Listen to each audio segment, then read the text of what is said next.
నీ for ever movie review. ఈ movie 2 hours and 11 minutes తో నెట్‌ఫ్లిక్స్ లో స్ట్రీమ్ అవుతుంది. ఇంకా ఈ మూవీ ఎలా ఉందంటే, మూవీలో కాన్సెప్ట్ ఏదైతే ఉందో అదైతే చూడటానికి ఎంత సిల్లీగా ఉంటుందంటే అంత సిల్లీగా ఉంటుంది. మన హీరోయిన్ లవ్ స్టోరీ సినిమా ఒకటి తీద్దాం అనేసి, తనకు ఎక్స్పీరియన్స్ లేదు అనేసి, రియల్ లైఫ్ లో లవ్ చేసి అది ఎలా ఉంటుందో చూసి తనతో బ్రేకప్ చేసుకొని సినిమా తీద్దాం అనుకుందంట.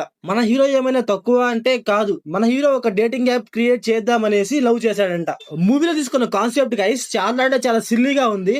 కాకపోతే ఏంటంటే ఆ కాన్సెప్ట్ ని డీల్ చేసే విధానమే కొంచెం బాగుందని చెప్పాలి. మూవీలో ఏదైతే లవ్ స్టోరీ ఉందో అదైతే క్రింజ్ గా ఉంటది అనమాట. చూడటానికైతే మనకు కొంచెం బాగుంటుంది. ఫస్ట్ హాఫ్ లో అక్కడక్కడ లవ్ స్టోరీ నాకైతే కొంచెం తేడా కొట్టింది, కానీ కాకపోతే మరీ అంతే ఉండదు. ఇంకా మూవీలో మెయిన్ థింగ్ ఏంటంటే సాంగ్స్. ఈ సాంగ్స్ ఎంత వరస్ట్ గా ఉన్నాయి అంటే అంత వరస్ట్ గా ఉన్నాయి. తమిళ్లో ఎలాగున్నాయి ఏమో గానీ తెలుగులో మామ లిటరల్లీ వరస్ట్ అంటే వరస్ట్ గా ఉన్నాయి. మూవీలో ఒక 2-3 సాంగ్స్ ఉంటాయి. ఆ సాంగ్స్ డబ్బింగ్ ఉంటుంది మామ. లిటరల్లీ వరస్ట్ అంటే వరస్ట్ ఉంది. నాకైతే అసలు అంటే అసలు నచ్చలేదు. మూవీలో సాంగ్స్ వచ్చినప్పుడల్లా ఏంది బాధ అనిపించింది నాకు. ఇంకా ఫస్ట్ హాఫ్ మొత్తం నార్మల్ గా అలా వెళ్తా ఉంటుంది.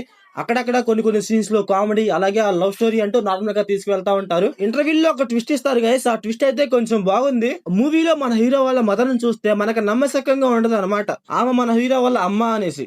అంటే మన హీరో చిన్నగా ఉన్నప్పుడు వాళ్ళ అమ్మ ఎలాగుందో, మన హీరో పెద్ద అయ్యి కూడా వాళ్ళ అమ్మ అలాగే ఉంటుంది అనమాట. లిటిల్ బిట్ కూడా చేంజ్ ఉండదు. అలాగే మన హీరో వాళ్ళ ఫాదర్, అతని ఫాదరా లేక గ్రాండ్ ఫాదరా అర్థం కాలే నాకు. మూవీలో మన హీరో వాళ్ళ గ్రాండ్ ఫాదర్ అంటాడు. ఆ గ్రాండ్ ఫాదర్ కన్నా మన హీరో వాళ్ళ నాన్నే ముసలోడ్లాగా ఉంటాడు. మూవీలో ఏవైతే ఉన్నాయో ఫాదరు, గ్రాండ్ ఫాదరు, అక్క, మదరు, ఇవన్నీ ఏవైతే ఉన్నాయో ఆ క్యారెక్టర్స్ అన్ని ఏవి కూడా పర్ఫెక్ట్ గా లేవు గైస్. అన్ని గజిబిజిగా ఉన్నాయి. ఈ మూవీకి బిగ్గెస్ట్ ప్లస్ పాయింట్ ఏంట్రా అంటే ఎమోషన్. ఈ ఎమోషన్ ఏదైతే ఉందో మూవీలో చాలా అంటే చాలా బాగా వర్కౌట్ అయింది గైస్. ఎస్పెషల్లీ చెప్పాలంటే సెకండ్ హాఫ్ లో మన హీరో వాళ్ళ మదర్ దగ్గర కొన్ని సీన్స్ ఉంటాయి మామ. ఆ సీన్స్ అయితే చాలా అంటే చాలా బాగుంటాయి వాళ్ళ మదర్ దగ్గర. మూవీలో ఎక్కడెక్కడైతే ఎమోషన్ ట్రై చేస్తారో ఆ ఎమోషన్ మొత్తం బాగుంటుంది, మనకైతే వర్కౌట్ అవుతుంది. ఫస్ట్ హాఫ్ లో అయితే అక్కడక్కడ ఉంటుంది, అది మరీ అంత వర్కౌట్ అవ్వకపోయినా సెకండ్ హాఫ్ లో అయితే వర్కౌట్ అవుతుంది. సెకండ్ హాఫ్ లో అయితే బేవత్సంగా ట్రై చేస్తారు. ఎంత ట్రై చేశారో అంతవరకు అయితే బాగానే వర్కౌట్ అయింది గైస్ నాకైతే. ఇంకా మూవీలో లవ్ గురించి ఏదైతే మెసేజ్ ఇచ్చారో ఆ మెసేజ్ కూడా చాలా అంటే చాలా బాగుంది. ఇంకా ఈ మూవీ ప్లాట్ లైన్ ఏంటంటే, మన హీరోయిన్ ఒక సినిమా తీయాలి, లవ్ చేయాలి అనేసి,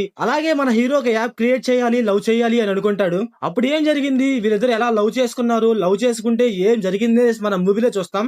ఇంకా ఈ మూవీ ఫ్యామిలీ వాచబుల్ అంటే ఎస్ గైస్ వాచబులే. అడల్ట్ సీన్స్ అయితే ఏముండవు. ఇంకా మూవీలో డైరెక్షన్, విజువల్స్, పర్ఫార్మెన్స్ ఇవన్నీ పర్లేదు గైస్, బానే ఉన్నాయి. సో ఓవరాల్ గా మూవీ ఎలా ఉందంటే నాకైతే యావరేజ్ అనిపించింది. మీరు మూవీ చూసుకుంటే మీకు ఎలా అనిపించిందో కామెంట్ చేయండి. So thanks for watching.